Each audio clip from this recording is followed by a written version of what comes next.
ସମସ୍ତଙ୍କ ଘରେ ଖାଇବା ପୂର୍ବରୁ ଆଚାରକୁ ଖୋଜା ପଡ଼ିଥାଏ। କିଛି ଲୋକେ ଏଭଳି ଥାନ୍ତି ଯେଉଁମାନେ ଖାଇବା ଥାଳିରେ ଆଚାରକୁ ନ ଦେଖିଲେ ଖାଦ୍ୟ ପାଖରେ ବସନ୍ତି ନାହିଁ। ପିଲାଠାରୁ ବୃଦ୍ଧ ପର୍ଯ୍ୟନ୍ତ ସଭିଙ୍କର ଅତି ପ୍ରିୟ ବିଭିନ୍ନ ପ୍ରକାରର ଆଚାର। କିନ୍ତୁ ଆପଣ ଜାଣିଲେ ଆଶ୍ଚର୍ଯ୍ୟ ହେବେ, ଏହା ଆମ ପାଇଁ ଭୟଙ୍କର ବିପଦ ସାଜିପାରେ। ଆପଣ ଆଚାର ଦ୍ୱାରା କ୍ୟାନ୍ସର ଭଳି ମାରାତ୍ମକ ରୋଗର ଶିକାର ହୋଇପାରନ୍ତି।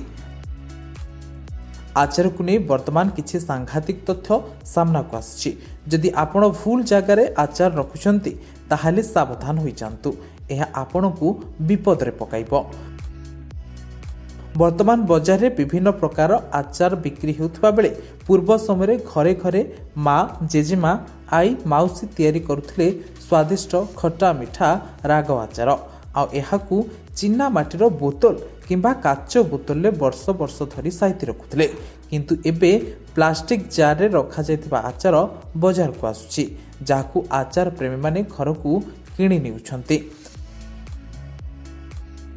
ଘରେ ଯେତେ ପ୍ରକାର ଖାଦ୍ୟ ରନ୍ଧା ଯାଇଥାଉ ନା କାହିଁକି, ଆଚାର ଆବଶ୍ୟକ ପଡ଼ିଥାଏ ଖାଇବା ଥାଳିରେ।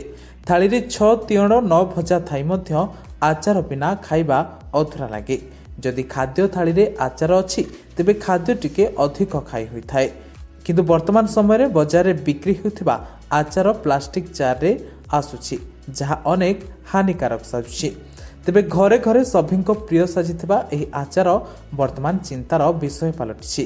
ଜାତୀୟ ଗଣମାଧ୍ୟମ ଏକ ରିପୋର୍ଟ ଅନୁଯାୟୀ ଆଚାରରେ ସୋଡିୟମର ମାତ୍ରା ଅଧିକ ଥାଏ, ଯାହା କର୍କଟ ରୋଗ ସୃଷ୍ଟି କରିଥାଏ। କର୍କଟ ରୋଗ ନିବାରକ କେନ୍ଦ୍ରର ଡାକ୍ତର ତରଙ୍ଗ କୃଷ୍ଣ କୁହନ୍ତି, ଯଦି ଆଚାର ଭୁଲ ପ୍ରକ୍ରିୟାରେ ସଂରକ୍ଷଣ କରାଯାଏ ତେବେ ତାହା କର୍କଟ ରୋଗର କାରଣ ହୋଇଥାଏ।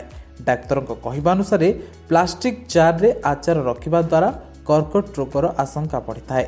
ଆଚାରରେ ଅଧିକ ପରିମାଣରେ ଲୁଣ, ତେଲ ଏବଂ ମସଲା ଥାଏ।